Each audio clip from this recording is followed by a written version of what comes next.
I think that is done now. The podcasting is done, so we can actually I can show you that I'm still in my pajama. I think you should leave that in the podcast. Hello, and welcome to the Late Bird podcast. I'm your host Ashutosh.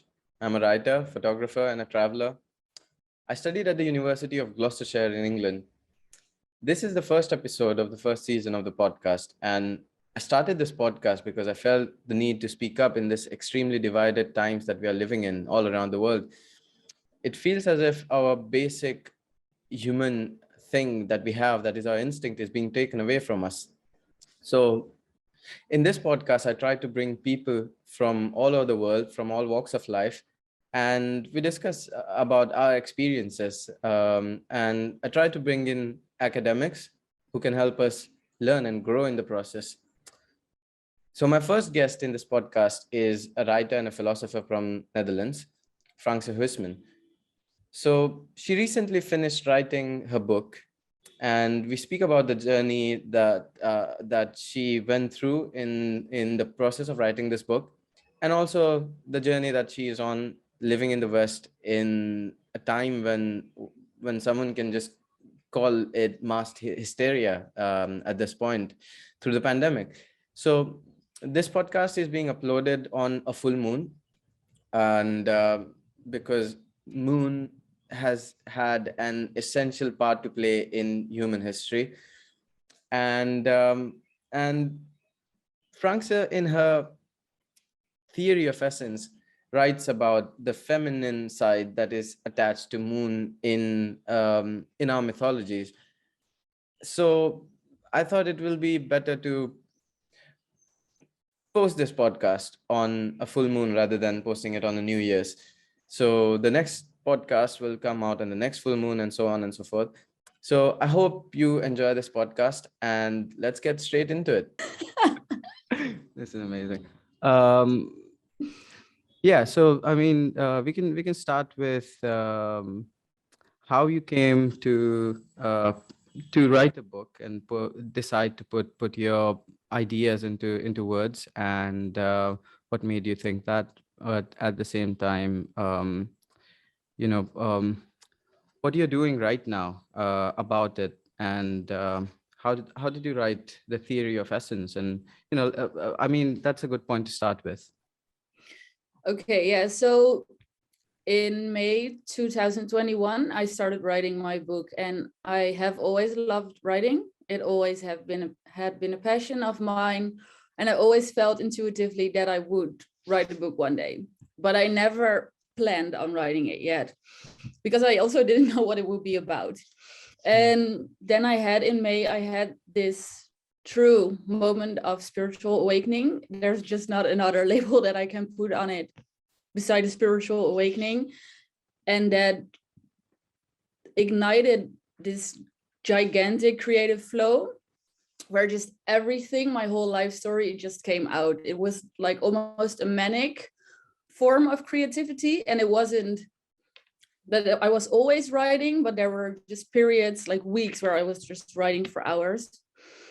Part of it, I think it was a healing process, because I think ever since I've been born sort of in an existential crisis, and then when I had that moment of awakening, everything suddenly made sense.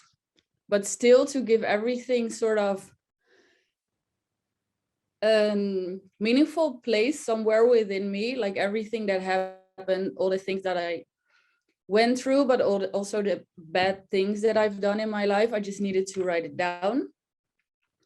It was also sort of a conscious way of writing or rewriting who I thought I was until that moment in time into something that I wanted to be in a positive note. So that happened. And during the writing of my book, I also wrote the theory of essence, also something that I had never planned. Sometimes I get into this, as I said, like manic trances almost.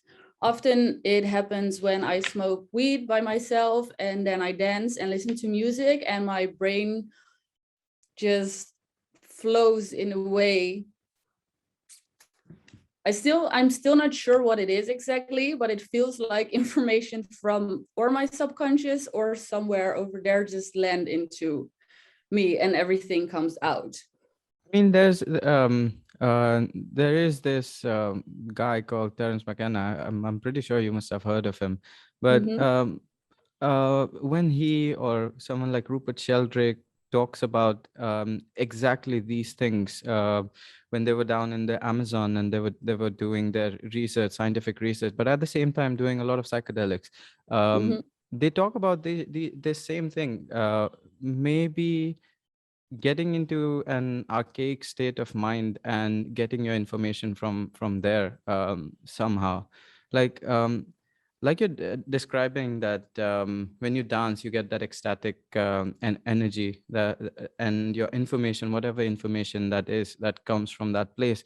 um, w- is it, do you think it's some form of an archaic information that is left in our brain for a long period of time, and we just haven't tapped it yet?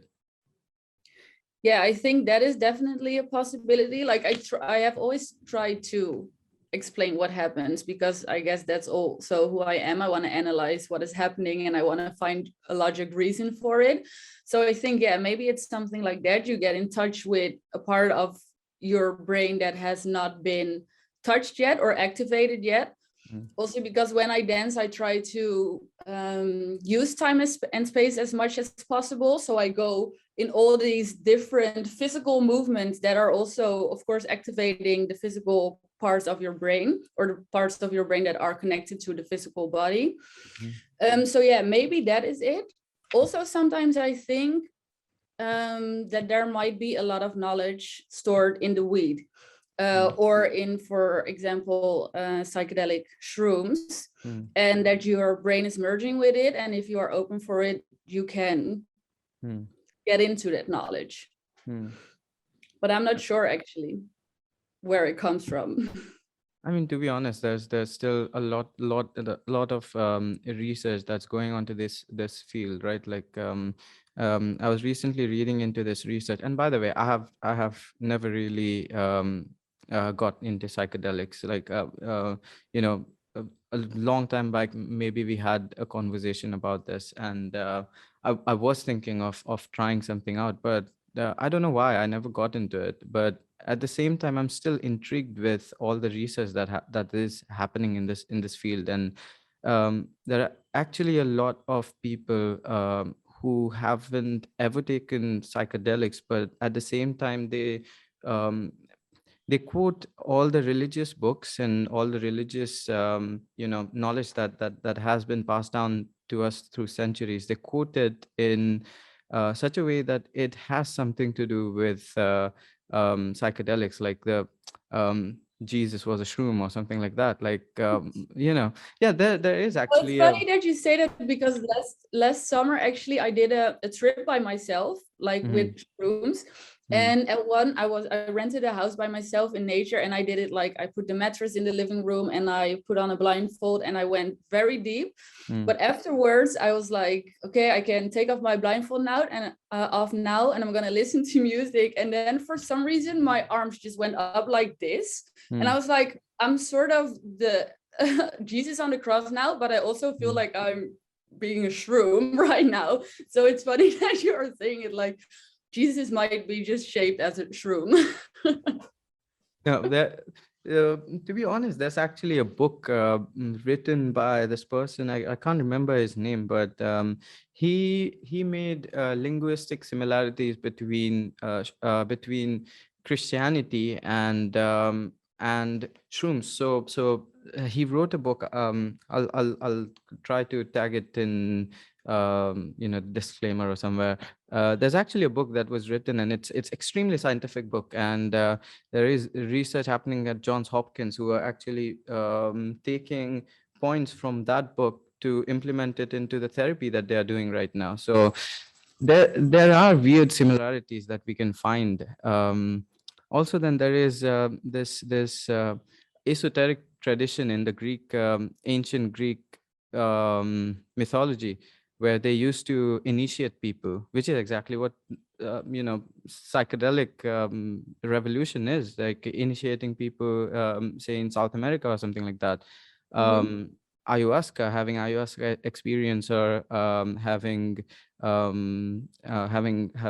shrooms or something like that. But um it's basically taking your ego out of your body completely, and seeing the world as it is without your personal ego. um do you think Yeah, it is well, that way? define ego, because I think the definition of ego is interpreted by many different people in many different ways. Mm. So how would you interpret ego, the ego? Well, mm,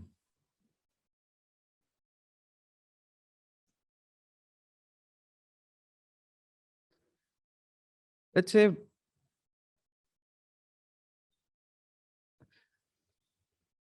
the idea that I want to cling to myself Mm-hmm. Mm. all the time, even Yeah, though I know that that is a false self. That is my biggest ego. yeah, I agree. I think, were you finished, by the way? Because I started talking, but maybe you were thinking still. No, no, you can do. Okay, yeah, I agree. I think for me also the ego is defined by labels or concepts that we associate with ourselves. And I do agree, when you get into an, I think in the psychedelic field they call it an ego death, you lose those concepts. Because for me, what I experienced is that that is the core, is like everything is one and everything is love, so everything is connected, and that means that you could either be all labels that there is or no labels at all, because in the end it doesn't really matter. If you are all labels, then you are also no labels. Mhm. Because if you are everything, there's no distinction to be made. um, but still, I was also always very aware of that it was me, Franske, who was experiencing it. But Franske is my name, so that is a label that I associate with me.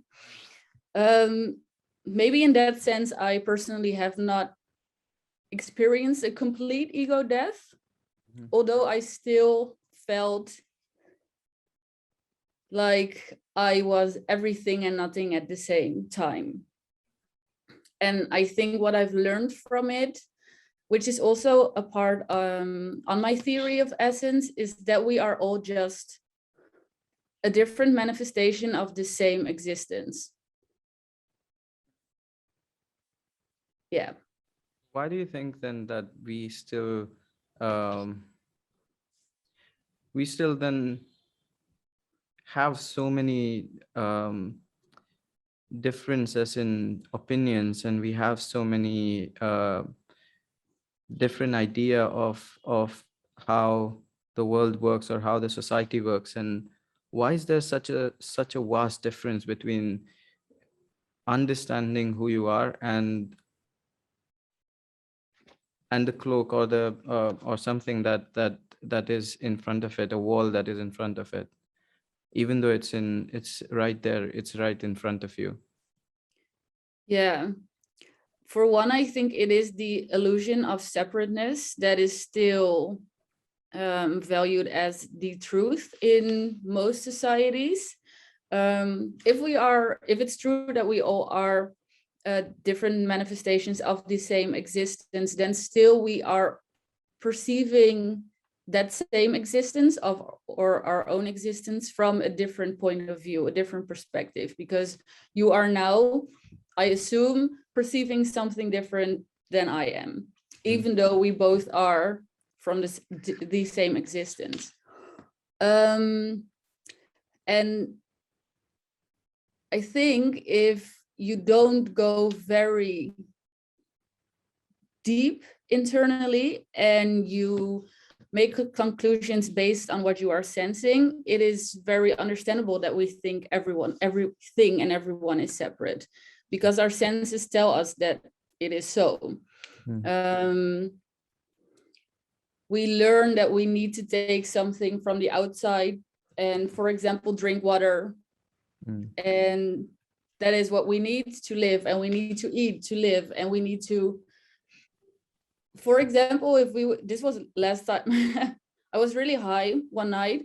And suddenly I realized, like, it's very important to eat healthy food because my body needs healthy things. But I went so far in that I was eating pumpkin, and I was suddenly thinking, like, this pumpkin is actually me.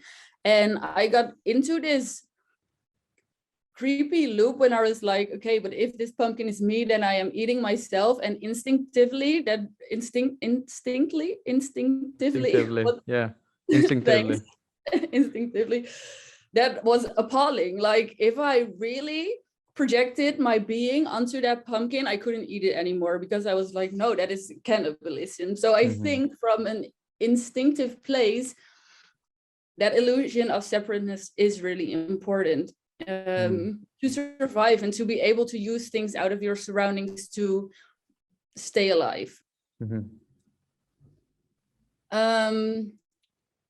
But it got to such an extreme point that now we're just using and abusing our surroundings to gain some form of comfort from it.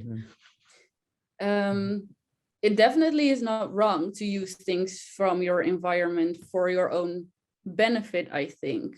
I think it's needed. Also for growth, it's needed. For innovations, it's needed. But we need to be a bit humble and not so greedy with it. But that is also the problem with our dopamine dependency, I guess. Dopamine is sort of, we got so dependent on the rush that dopamine gives us, the short-term reward. And for someone who doesn't know dopamine, what is dopamine? Yeah. Can you explain, or should I explain? No, you can explain. I just know that it's a chemical which is stored in your brain, which gives you hits. But if you can explain it better than me, I guess.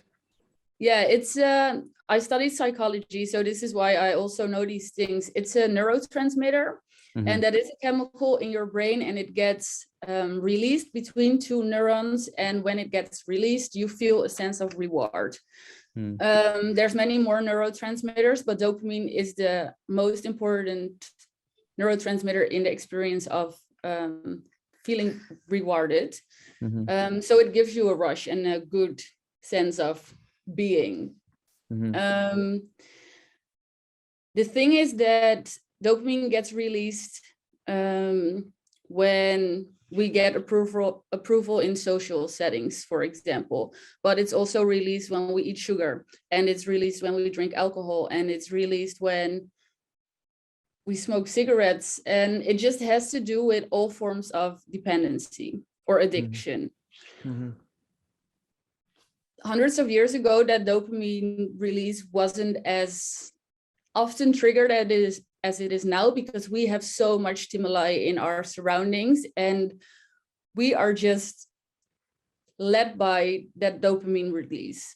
Almost everything we do nowadays, at least in Western society, but I can imagine it is the same in big cities in India as well. Ever since we got phones, I think it's the same, like the like system that I think Facebook created. It's just those instant hits, shots. You can just see it as drugs, because whatever happens in your brain is similar to when you are taking, like put something in your arm, for example. What I also fear in this matter is that there is a very, very small part in society, like a couple of % of humanity, that is aware of how this reward system works in the brain. But I think 98% of the people, or 95% of the people, have no clue how their behavior is influenced by this dopamine reward system in the brain. And that this small part is in governments, they are using this knowledge. In marketing, they are using this knowledge to make people depend on their products. I am I am really believing that there should be laws to change this, or there should be like mass education on the things we have learned about the human brain the past 50, 60, 70 years, so people can become aware and hopefully control it a bit better.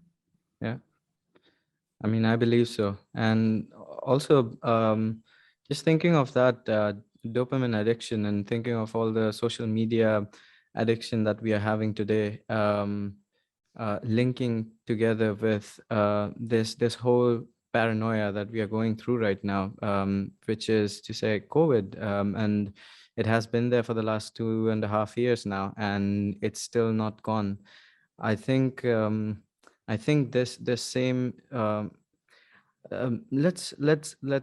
let's call it psychosis. It's a mass psychosis that is happening on a huge scale. And until a few weeks or maybe a few months back, I was a bit skeptical calling this psychosis, because first of all, I have never studied psychology as in getting a degree or anything like that.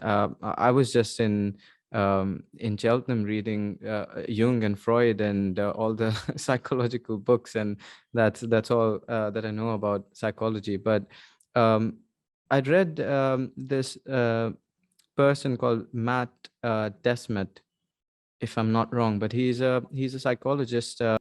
He came out publicly and started calling it mass psychosis, and he admitted that even though he was a student of psychology, even though he was studying uh, into the psyche for a long time, he was a bit skeptical into calling it psychosis for a long time, because what happens is everyone around you is kind of on getting on the narrative, and they are completely there's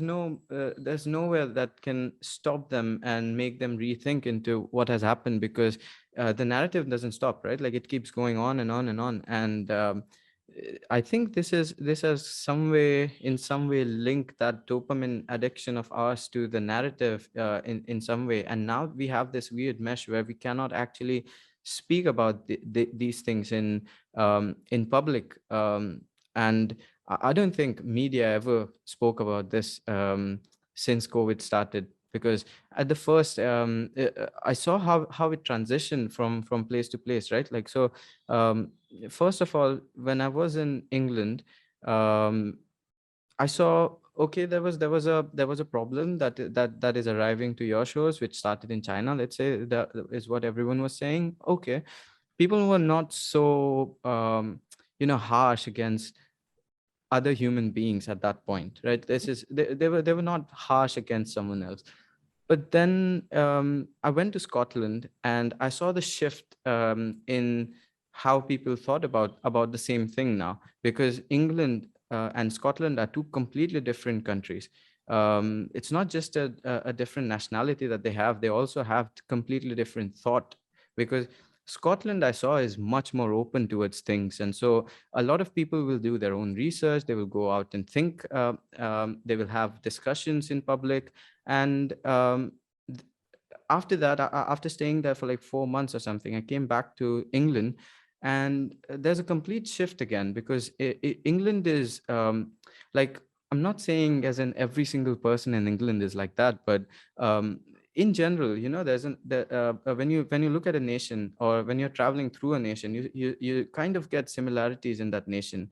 And in that sense, England has this attitude where mostly it is looking down when it's walking, and just scared and afraid of their past, because it feels like we have done so many atrocities in the past, and we don't want to feel guilty anymore, and we don't want to make other people feel guilty because of our wrongdoings.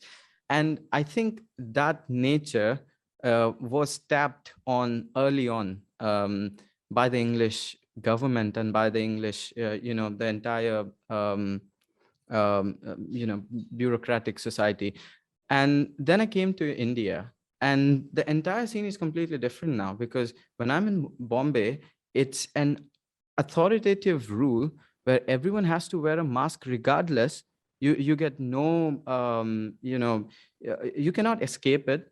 Then they did this thing that if you want to drive in public transport, then you need to be a government official to drive on public transport, as if every other person who was driving on the public transport has in some way is going to infect someone, right? Because they made it apparent in such a way that if you're a government official, then you can enjoy these benefits, and otherwise you can't.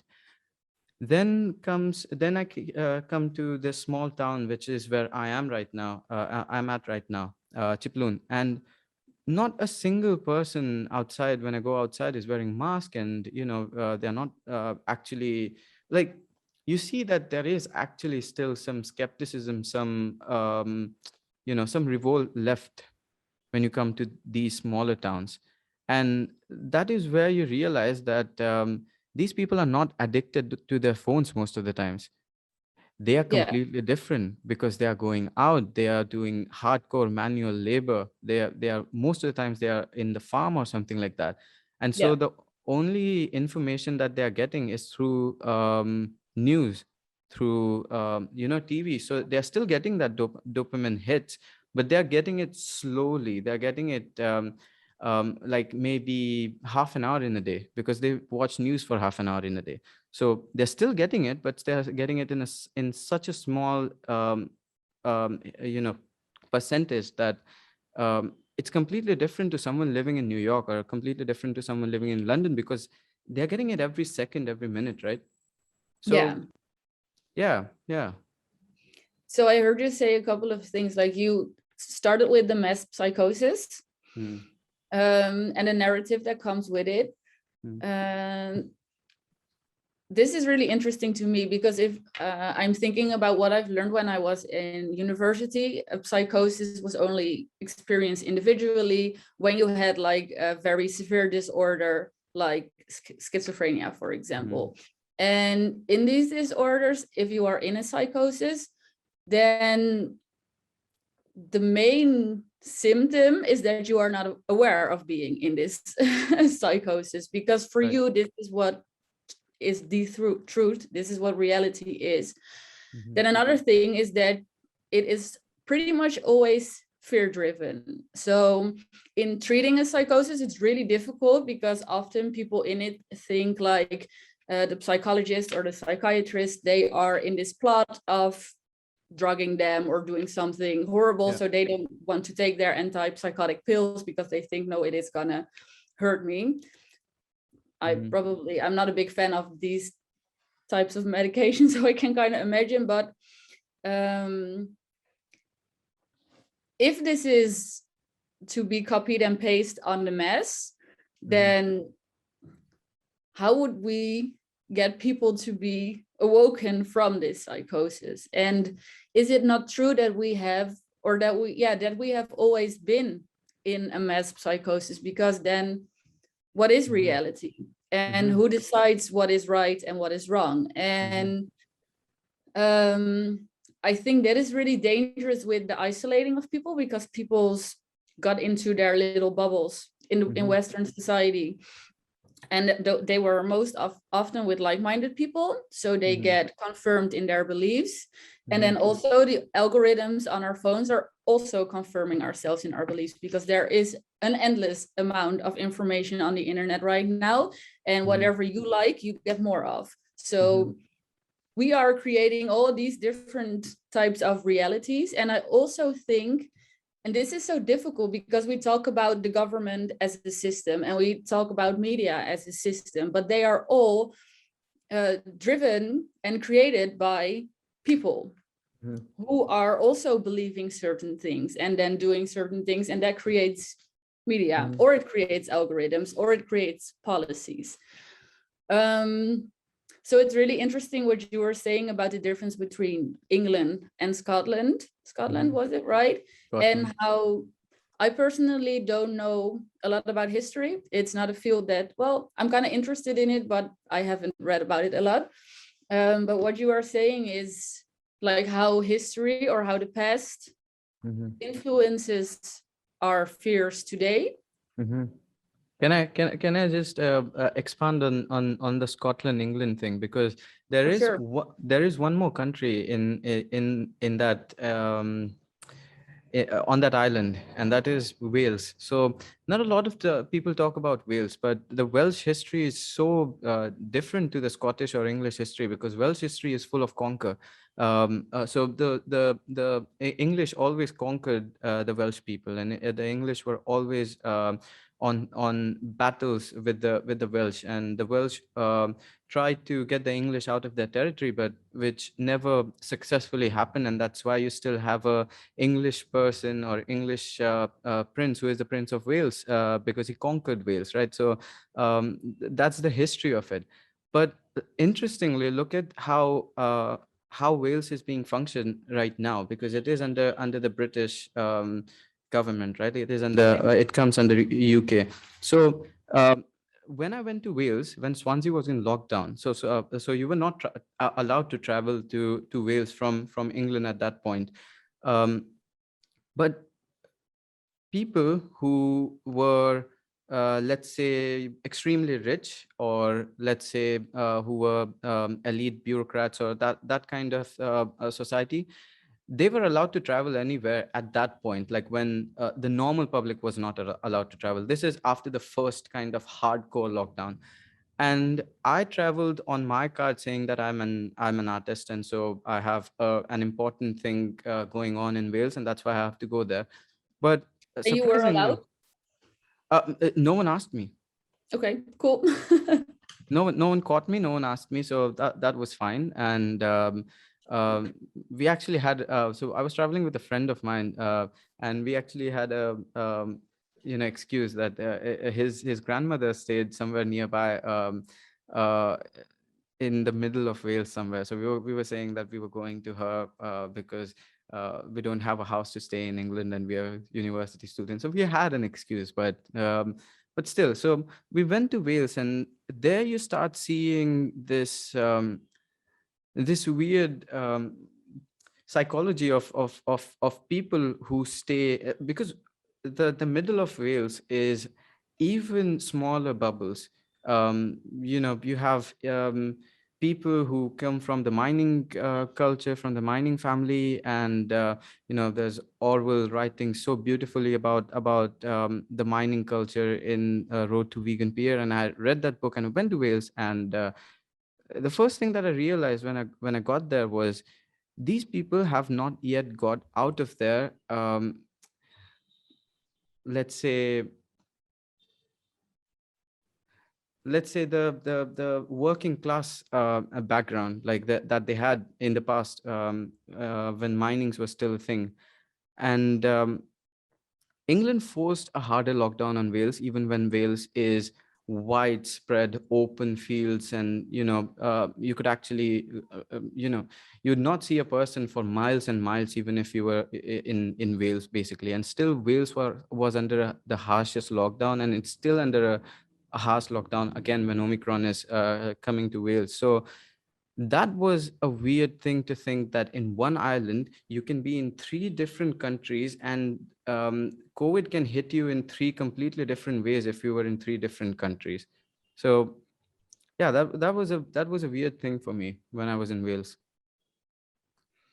Yeah, I can imagine that is really weird, and it doesn't sound reasonable at all, since if everyone is moving around more widespread, then I think the chances of getting contaminated are not as big. Mm-hmm.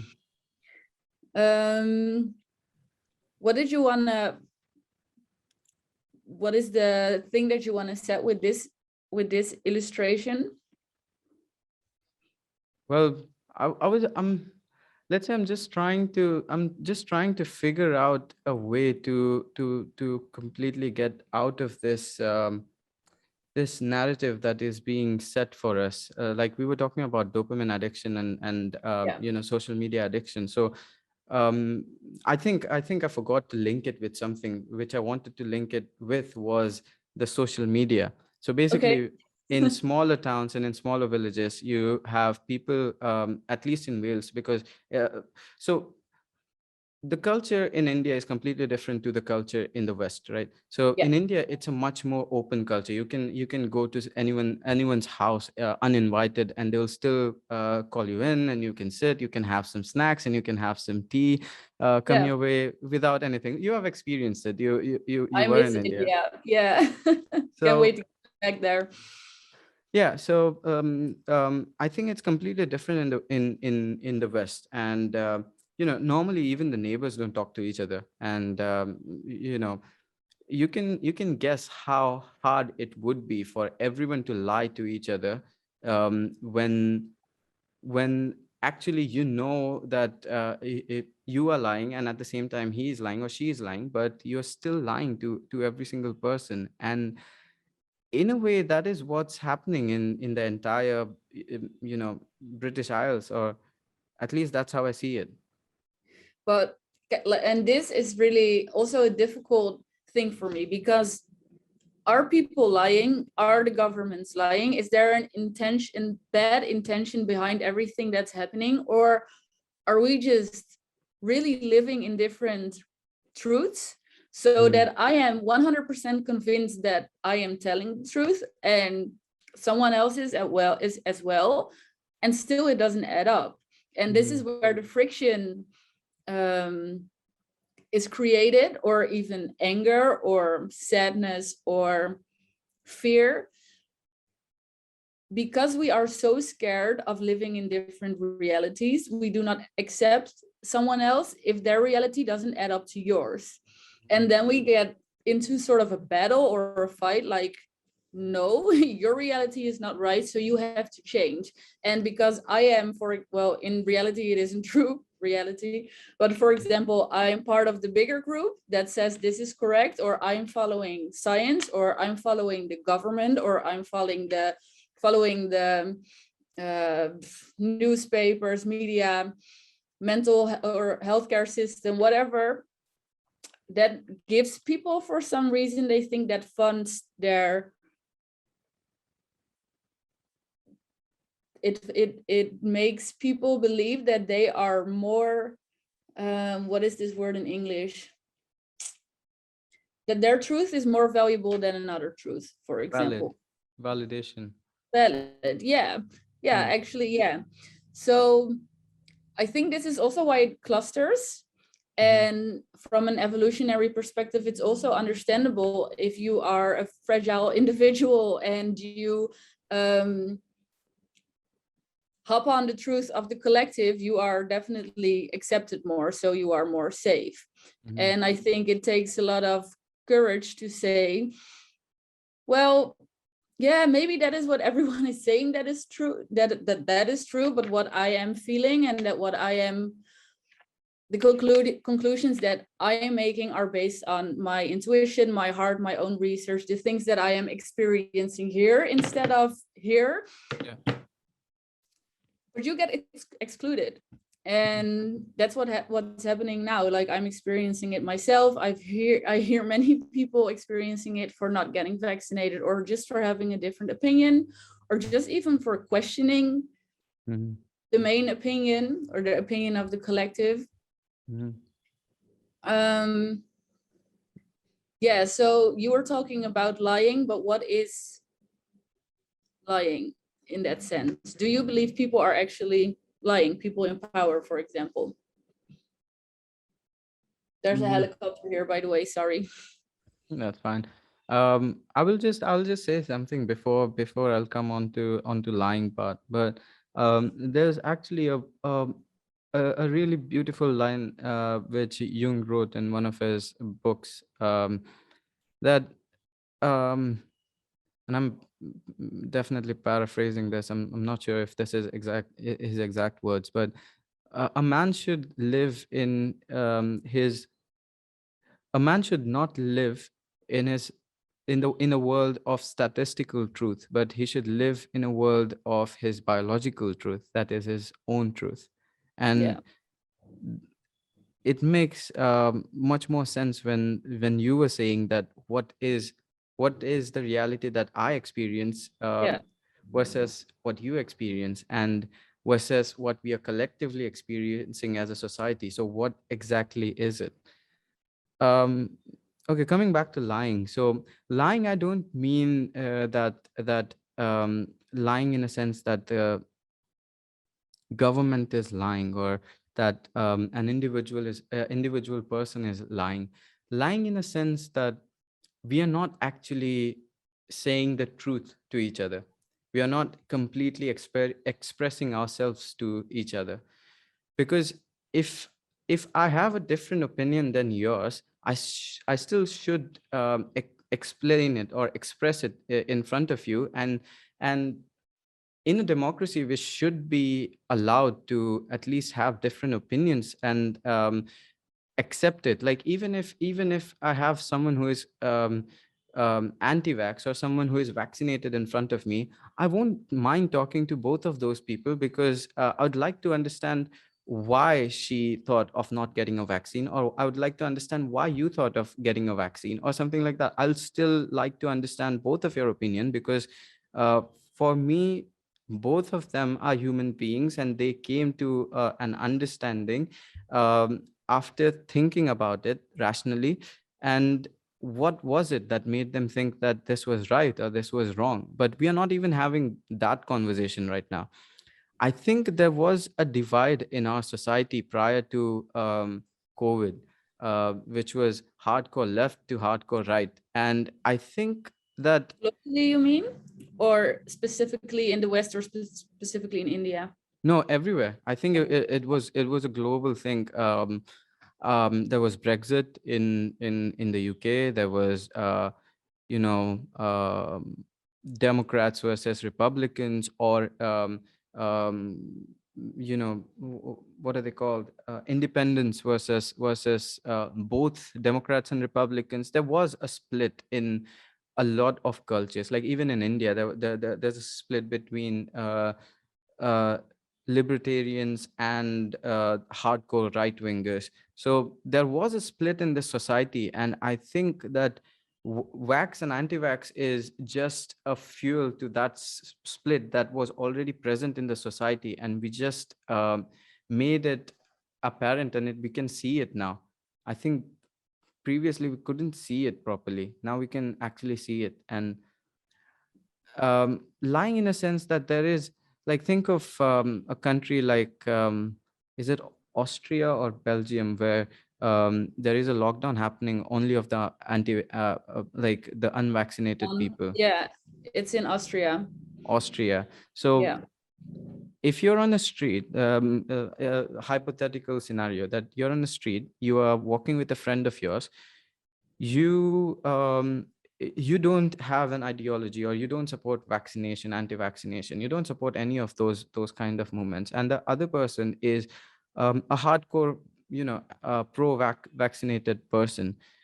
You're lying, as in you can't actually completely express yourself in saying that I don't mind him actually being in the society with me right now. I don't mind that person who is not vaccinated to actually walk with us, because we have been friends for the last 20 years or something like that. You cannot say that anymore. And No, that is an actual problem that we are facing. it's a huge problem. And I think this pandemic really shows the weak parts of our system. And it also shows that when policies are driven by fear, Mm. we are heading towards a very dystopian future. And I really don't understand, like, this example that you're giving. It's spot on. Like, you know everything about one person, and you have been friends with one person for so long, for so many reasons, and just this one decision is making you not able to be friends with him again, or you are being judged for being friends with that person. Like, and it's all created because I think also, if you are thinking what life was like 3 years ago, and then ask yourself in that time, if whatever is happening now, if you would accept it, people would say, oh no, definitely I would never go along with something like that. But when people are being made scared, they just don't do rational things. And I think also this is one of the core problems now, or which I think would be the next step in evolution, if we start to embrace life and death equally. Like, stop seeing death as an unnatural thing or as something that should never happen. Stop seeing suffering as an unnatural thing or something that should never happen, because this is existing. Like, it is the balance between feeling happy and feeling unhappy. It is living is amazing because you know you will die one day, because if you will never die, why would you do anything at all if you can always do it tomorrow? And there is, we are so attached to life right now that the quality of life is completely disappeared because we just don't want to die. And to me that is pretty obvious. And sometimes I cannot find the empathy for other people, which is something that I should be learning to do more. But it is, I cannot understand why, even in science or even in governments, which should be the pillars of our system that move us towards balance between everything, so also balance between being alive and not being alive, why they are making everyone scared and even blaming you if you refuse to not be scared. Yeah, yeah. I think it was Camus who wrote that the way to absolute freedom is when someone tries to scare you, but you reply to it by being so absolutely free that they cannot scare you. Like your the act that you're free is the rebellion in itself. So it's an amazing quote written by Albert Camus. So yeah, I mean, I wanted to talk to you about education because I think you have quite some experience in that matter, and um, we were talking about education before, so Yeah, I'm working in the educational field for a year now. yeah, Um, that's 1 year of experience, right? and I've been educated from 4 to when I was 4 to like no, well, actually, I'm always getting educated by life. Yeah, yeah. So I guess we're all experienced in being educated or education. But what do you want to know? Yeah, I mean, the way the way we are being educated right now, the entire system that is in place, put to educate us and to basically behave and believe into certain things. How do you think can we change that kind of a system? Like I know that there is a school, at least in India, by Jadu Krishnamurti in south of India, and that entire school is based upon psychology of the child. And when he thinks like doing this thing, he can do that thing. When he thinks like doing the other thing, then he can do that other thing. And the teacher or the professor who is there, she acts as a mediator with the child when the child is growing up, and not like an authoritative figure who is always telling you to do this or do that, and there's a bell ringing in the background, and you're running from this corridor to that corridor, or sitting straight and standing up and doing all the things that make you behave. So um what do you think about that kind of an education? um, I did my master's in clinical child and adolescent psychology, and with education, it's so difficult because every child has their unique talents. And preferably, I would say, and there's many schools that do operate that way, like Montessori is an example, where it is about putting the child in their power and sort of form the education around that, like Mm. their strengths and their talents. But then it's funny because yesterday I was having a coffee with a work relation actually, and I was also telling him that I was struggling because I have such a clear vision on it, and I was like, how can I change the system? It's never going to work. And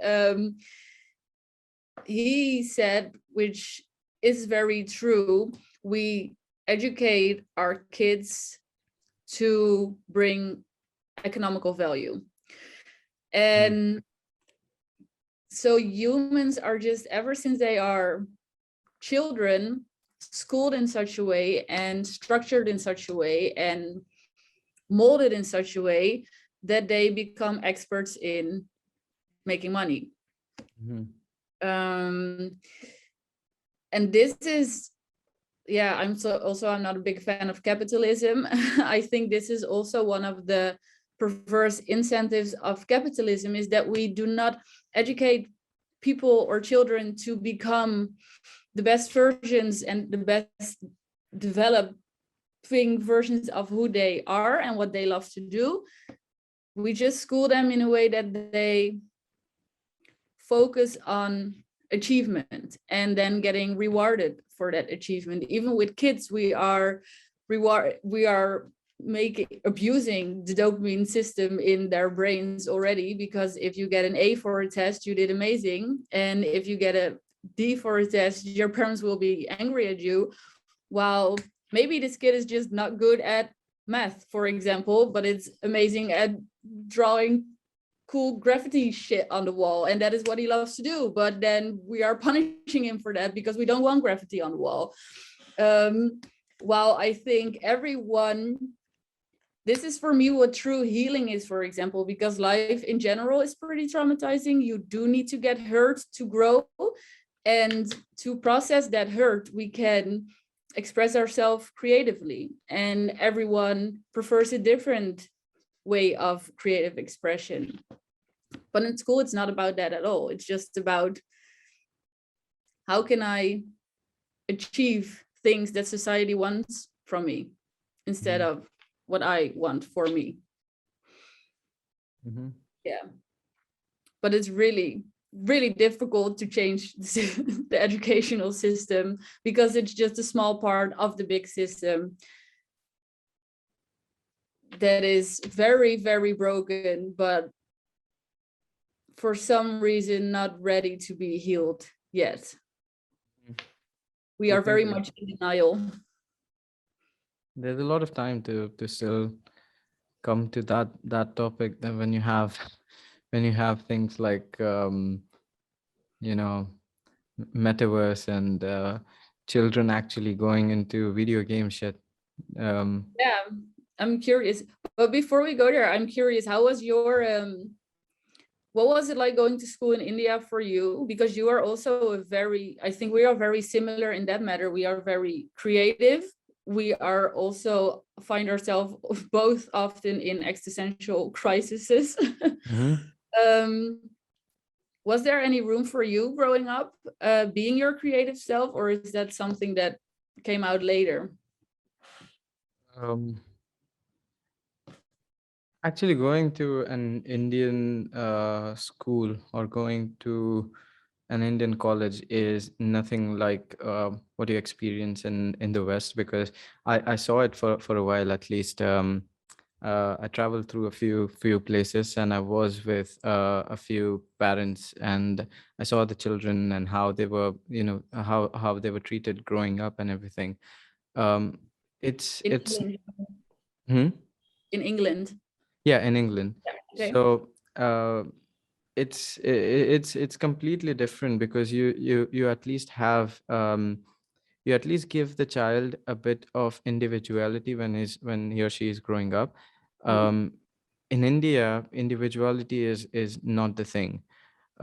Most of the times, how it is you get taught certain things, and then you have at the end you have to give an exam, and if you come first, then you are, you know, a notable person of that entire class, and everyone will come up to you and say, amazing, you know, you are the best person or whatever, and you have the first and the second and the third, and everyone under that is a useless child.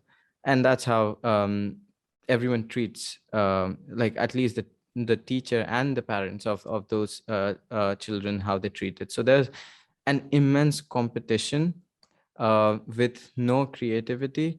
I'm talking about state schools, or you know, public schools, than rather than private schools. So if you go to, let's say, an international school in the south of Bombay, which will be like the Western education, the best of the Western education that you get, you might find a completely different outlook on life, but and on studies and on education. But the majority, like the 98% of the population, what schools they go to, they just go to the school so that they can be engineers or doctors. And that's what I went to the school for, because in the end I wanted to be an engineer. Not I as in personally, but the entire society around me wanted me to be an engineer or a doctor, or you know, one of the fields which is in between that, like I don't know, computer science or something like that. Yeah. But that is basically what you go to a college for. When you go to a school, you go to a school s- so that you can stay as far away from girls, like boys can stay as far away from girls even when you're in the same classroom. So you have, like, you know, half of the class is boys and half of the class is girls, and you cannot interact properly with them. So you don't have any sort of a let's say camaraderie with girls. And so you, from a very young age, you have that kind of you know mm, I can't find the word, but you have that kind of a curiosity as to why this is. Because, you know, if it was the other way around, maybe you will have a much freer and much open society outside, when you come outside of the school or outside of an education system. But you don't have that when you come outside of at least until 10th. And when you come out, when you go to the school, you have everything absolutely free, and all you want to do is just go out and not stay in the college and study.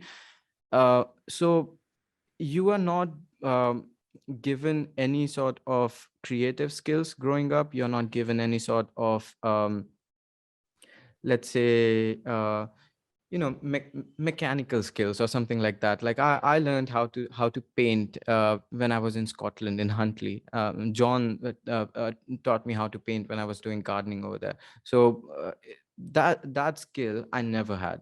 How to boulder something, or how to, you know, hit a nail properly, like all those kinds of skills that are absolutely essential in your life, you're never taught in the school. So what happens is, after you get out of this, and when you go to the bachelor's or master's, you go to a bachelor's or master's knowing that this is useless in the end, because you're not getting a job, as in, you know, the way you get a job in the West, where you do a part-time job and then you have this thing, this side hustle that is going on for a while, and you want to do it, or, you know, you're doing something else. You're not doing anything like that. You get a job because you have to feed the family, and you have to grow the family, and that's it. Like, it's very tribal in that sense. um and you absolutely have no what's the word for it,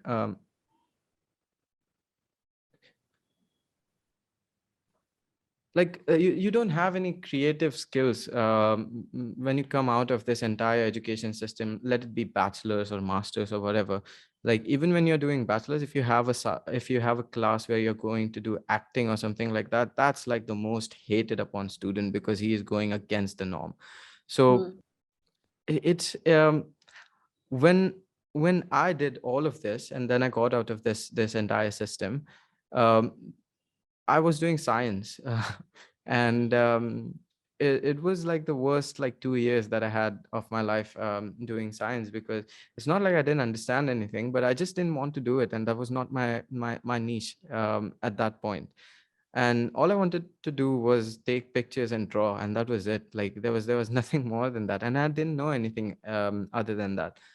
And I decided to go to Mumbai, to a bigger city, and that was the first time when I saw like a big building in front of me, because there were no buildings at that point in my hometown. So I had never seen like a bigger building than let's say three floors. Mhm. And everything opened up, and I went there, and you know the first thing that I experienced was girls and boys sitting together, and I was like, what the fuck is this? Like, this is completely different to what was in my college, or what was in my school, or something like that. And it completely opened me up to this the whole new world, where Had you ever like imagined bigger buildings or boys hanging out with girls when you were still in your hometown, or did your reality just expand suddenly because new things came into your perception and you were like, oh, this is possible too? Or what was that like? I Because mean, like you did watch TV probably, and yeah. so was it completely new to you? No, it was let's say a slow transition, like because I was in three different schools. So at the start of everything, for the first like 3-4 years of my schooling, I was in a school which was a convent school. So it was called Krish Jyoti Convent School. So it was actually run by a mother, and there was a father, and we used to have like prayers and everything. So um, that school was open. So there were a schooling that was together. But then I Okay. went to a different school, which was, let's say, right leaning. Like, the at least the board members of the entire school were right leaning, and so they were like strictly no to this. And this is our culture, and we should respect the culture and everything. And so for out of nowhere, for like 7-8 years, I was out of this. And then again, I came to a different school which was in between these two. So you were allowed to have like you were allowed to talk to them, but you were not allowed to sit together. And it was a weird mixture of everything. Yeah. And then college was a transition, but it was not as free as Bombay. And Mumbai just completely shifted my perspective on everything. Like, you know it was like a hard punch in your gut, that you can do all these things out of nowhere. And But you like can. good punch, Huh? good punch. Yeah, it was a good punch, of course. Like, for, thank God that punch happened. um but yeah, so that punch was good, because you could go out and sit in the open, somewhere on a bench, and just sit down and start sketching in front of people. And people would just look and leave, and they won't say anything about it, or they won't look at you, because everyone was busy in Mumbai.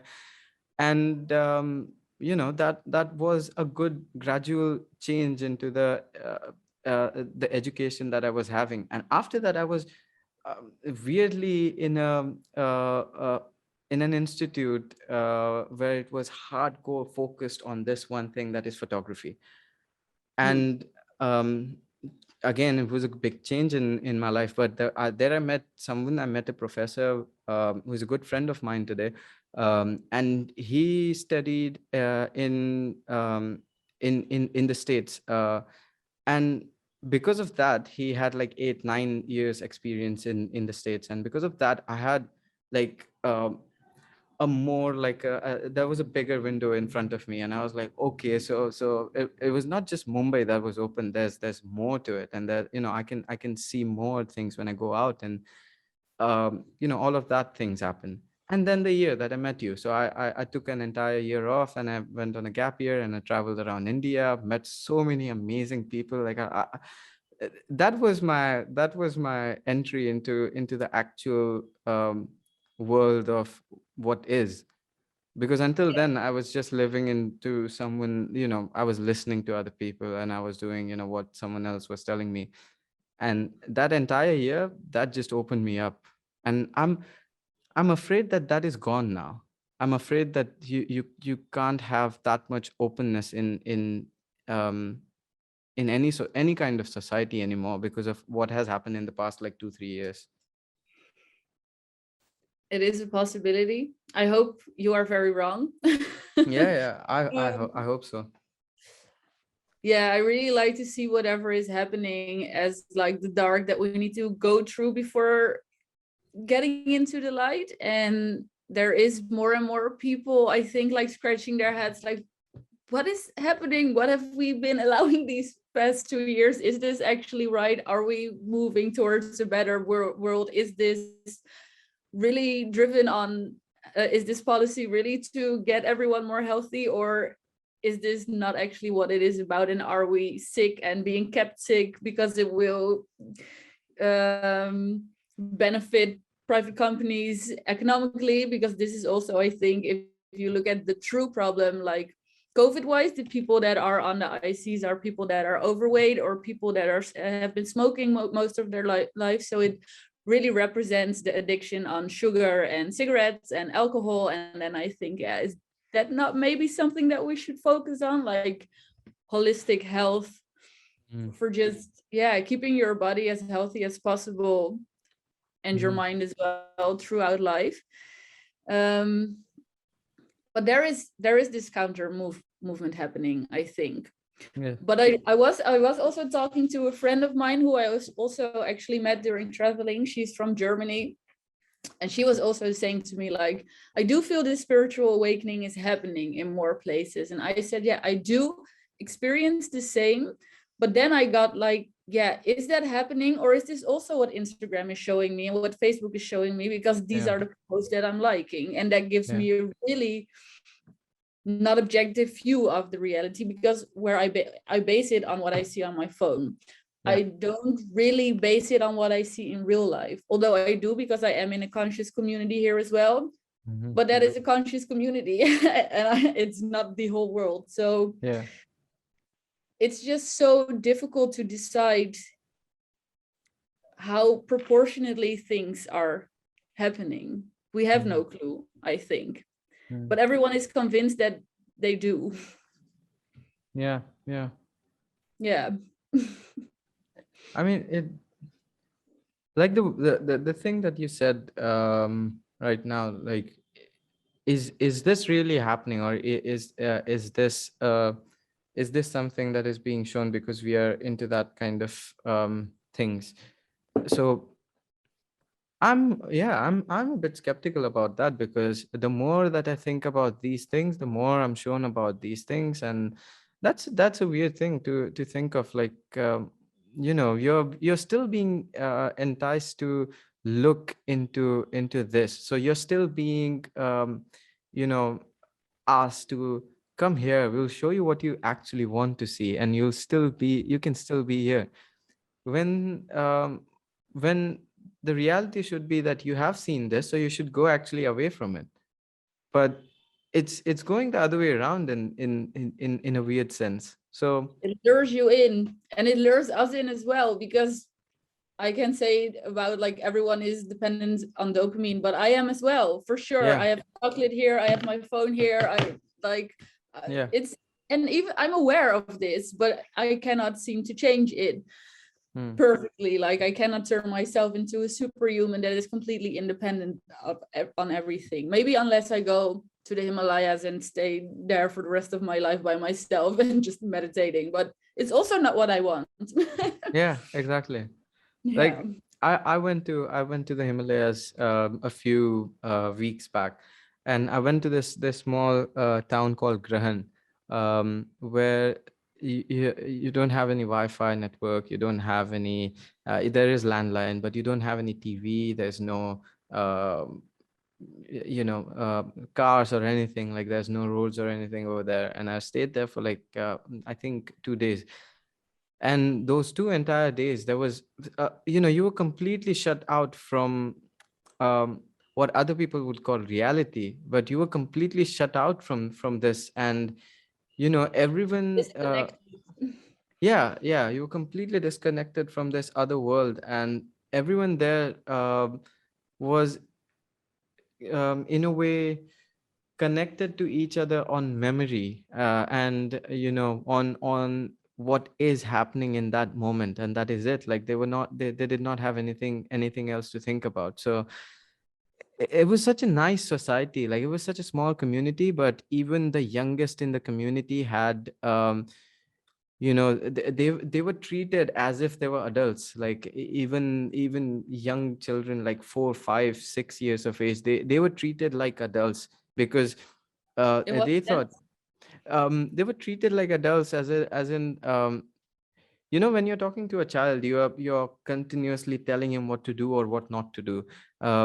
Here they were not telling them what to do. That child was even cursing his auntie. That child was having, like, strong debates, like, with his uncle or something like that. And no one was saying anything about it, because what they believed was, um, that child is going to grow up as an adult at some point. So if I do not treat him as an adult from a younger age, then when he grows up, he's going to be a child in this, in this That world. is so So that is so interesting, because I'm hearing two things. Like, for one, it's interesting to me because it illustrates that we do need some sort of boundaries, from that some people are saying, like, you can and cannot do this. Like, the moral compass is not 100% natural, because child's cursing out their uncles, I don't know, it's not, they don't have that sense yet.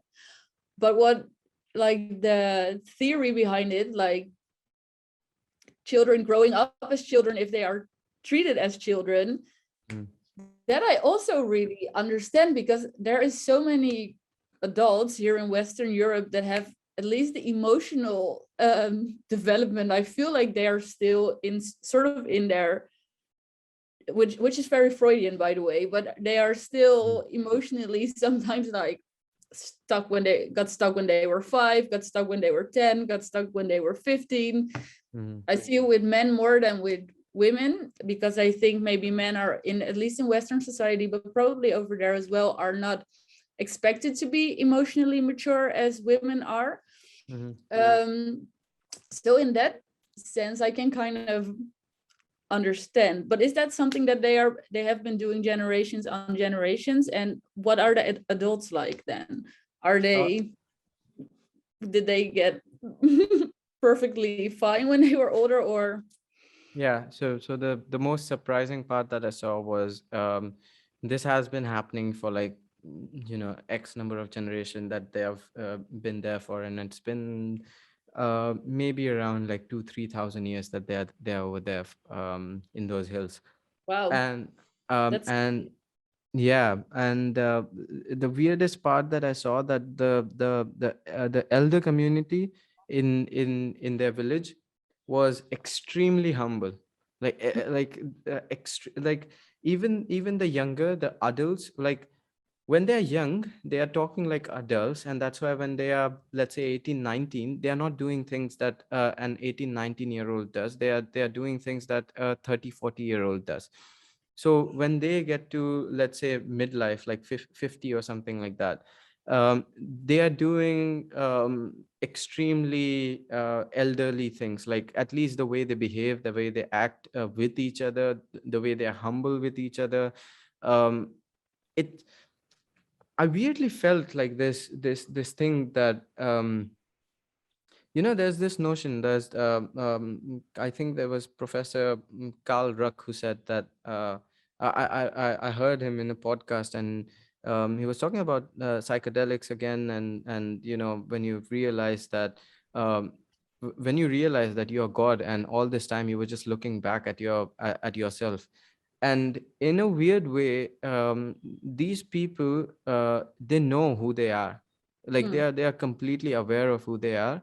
And me going into their land is just, let's say, a foreigner traveling in through their land. So they need to be humble with them, because let's say it's a god coming from a different land or something like that. Like that's the, at least the ideology that is behind it. Maybe that's not exactly how they think, but the way they behave and the way they act with you is like that. And they grow up to be extremely humble individuals. They'll still curse because that's what I mean. Like it's such an open and such a free society that you take it out right then and there, rather than just keeping it in for like 4 months and then Mm. calling her bitch and calling this person, you're an asshole or something like that, when you're talking to a random friend who is a friend of his. So it's not like that. You rather end it then and there and move on to the next thing Yeah, than making a fuss out of it for the next, let's say, 3 years or 4 years. So um really healthy. yeah, I think it's a completely healthy way of living, and it's a completely healthy society. But coming back to what you were talking about, um, men never wanting to acknowledge their feminine side, at least in cultures like India, and even in the Western society. Like you have something in the theory of essence where you talk about the divine femininity, and you know I think we were talking about it before as well. So do you want to talk about that? Yeah, I would love to talk about that because I think it's really important that we talk about that more. To be honest, Uh, I'm not completely sure about what that is, like in because I haven't read your book completely, also because it's not in English. That's that's the worst part. it's a bit And difficult, yeah. yeah, you should, like, I don't want to learn an entire language to read a book. That's extremely difficult, but I hope it comes out in English at some point. But Me too. anyway, so yeah. Yeah, the divine feminine, it's, I also strongly believe in the divine masculine, by the way. Hmm. um but I have this feeling, and it's one, like, and then when we started talking, I said this too, like sometimes knowledge comes lends into me. um I feel like this era that we have entered is an era where the divine feminine is awakening. And for me, the divine feminine is not like a goddess on a cloud next to God, and they're just having fun together and like, oh, we are reigning like everything here. Not at all. But I do think like the past 2000 years, at least in the West, but I think pretty much everywhere, like the masculine part has been valued way more than the feminine part. And valued is, it's been valued at one point, at such a point that we were saying like there is a masculine entity, we name him God, and he's almighty, all knowing, all ruling, and we need to listen to his authority, and when we do, everything will be fine. But if you don't, you will burn in hell forever. So this is also something I noticed you during our talk. You have quoted some people, and you've said some, or were paraphrasing some people, and they were all men. History is completely documented, or yeah, like 99% is documented by men, and not all men, of course. It has always been like a really small privileged part of society, usually privileged Christians, male Christians, privileged Hindus, privileged Chinese, privileged Arabs, Jews. But often it was linked to religion. The people that could document history and could write what happened were doing this in the name of God. I am spiritual, so I do believe in some sort of energetic force that drives us, drives movement, and that is that we are just such a little small part of a very, very big universe that I even like that. This is a different discussion, but when it comes to free will and determinism, I really think like there is something way bigger that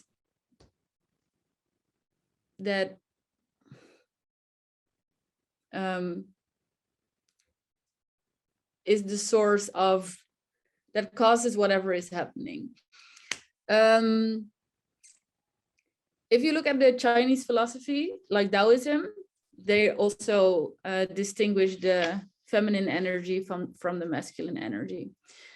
I think in Tao Te Ching, the entire thing is written in a she way, like she comes and she goes, and the Tao, she is there's a lot of femininity in the entire Tao Te Ching, I guess.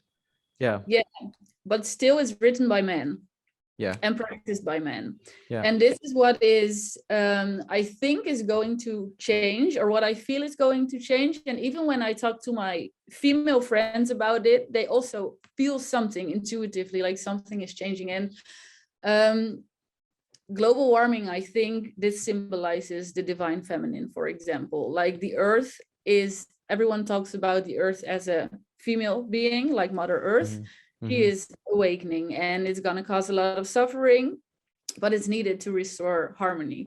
I think the psychedelic revolution, it's also an awakening of the divine feminine, because psychedelics like ayahuasca, both ayahuasca and shrooms, for example, they feel like the people who take them like female entities. We are recreating psychedelics in labs. I have not tried acid yet. I do have like an intuitive feeling that is a masculine, that has a masculine energy to it. But also the feminist movement right now, I feel like since the 60s, the divine feminine is slowly started to awakening. If you read Hegel, who talks, the German philosopher, you probably know him, he talks about a thesis, so a movement towards one point. And when that point gets too disbalanced, a counter movement is starting to the anti-thesis. And I feel like portraying the masculine as an almighty entity was maybe the thesis, and now we are moving back towards the antithesis, and that is the divine feminine waking up.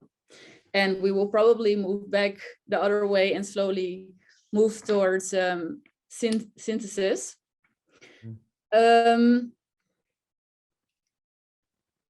This, I think, in short, is what I feel is happening. This is also a way how I can find peace in whatever is happening, because I think if you look at shamanism, if you look at witchcraft, if you look at religions that are based on or even acknowledging just a female god, like a goddess, it's always said there's always a balance between the dark and the light, even within the divine feminine itself.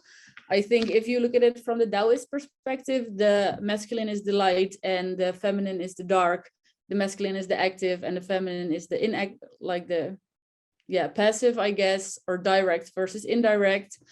But when you look at just the goddess, she is both light and dark. Like the moon, she is sometimes full and shining, and sometimes you don't see her at all. And she embraces all that she is, her perfections and imperfections, and accepts it for what it is. And I think that also symbolizes what we really, really need right now in society, because we are severely traumatized, generation on generation on generation. People, the vast majority of humanity gets traumatized, suppressed. We need to do things that we are not naturally wanting to do. A lot of men in all generations had to go to the battlefield and fight in the name of God and give up their arms or their legs or their lives. And they needed to work day in, day out, every day, super hard on the land. And then all that they grew, they had to give everything in form of taxes or food to the few people in power. And modern slavery is still a thing. Women have always been seen as secondary beings that are here to please their men and to just breed, and their intellect has never been valued, and still to this day I think the feminine intellect is not valued equally to the male intellect, and it's very different. It's more like a sensitive intellect, an intuitive intellect, and society is not built on that. So women still to this day are expected to, if we want to make a career, we can, but we have to do it the masculine way, because that is the way how you can build a career.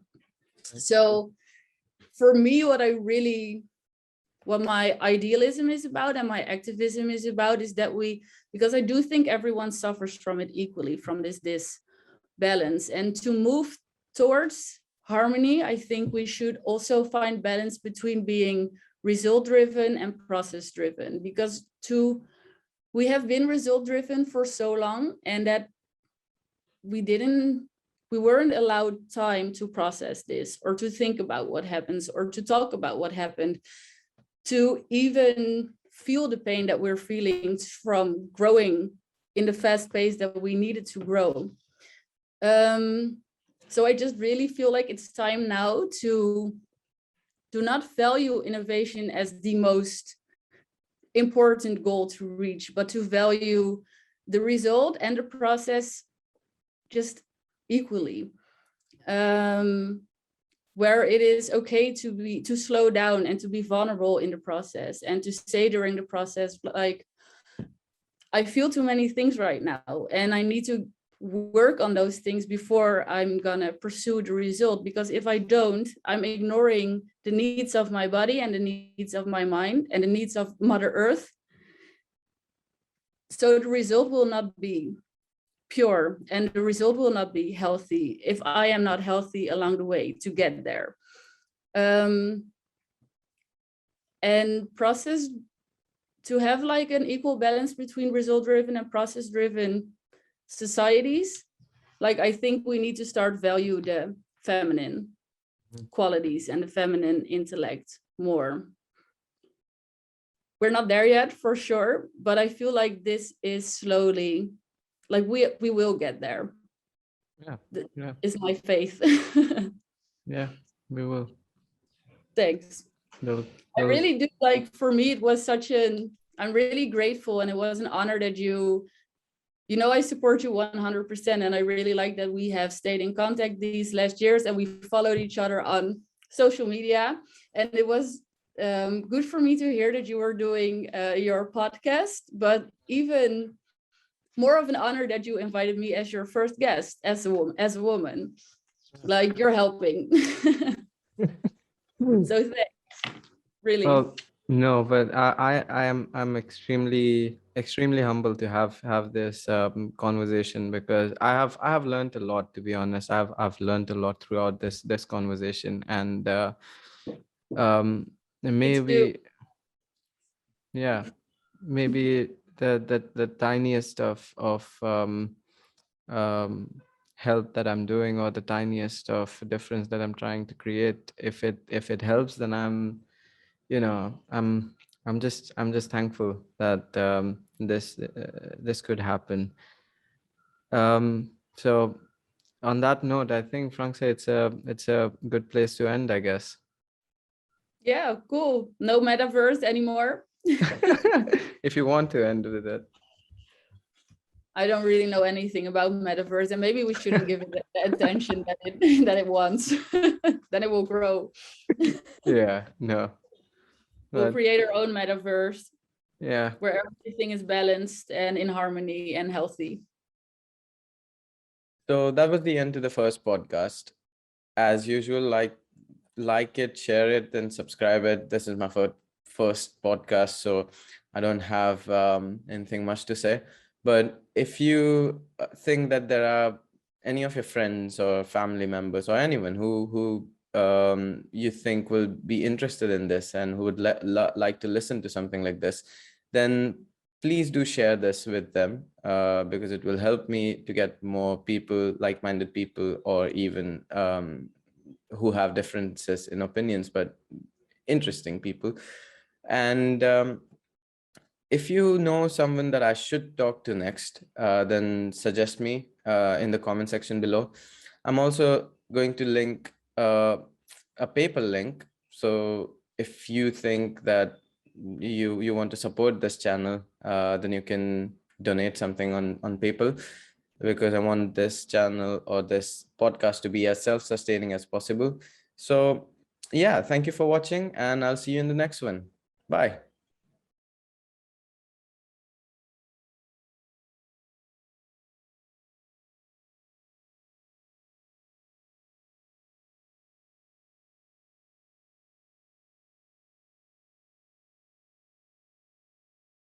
Yeah.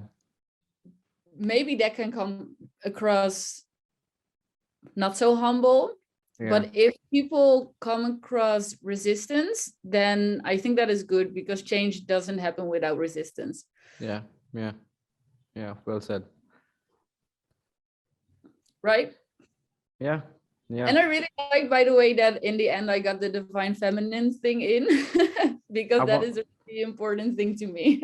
Yeah, I wanted it at the very last, because I had it written in my phone, by the way, that ask about divine feminine in the end, because I wanted it in the end. Because I see, I see this thing happening in my own house. Like when I'm talking to my, I'll just stop the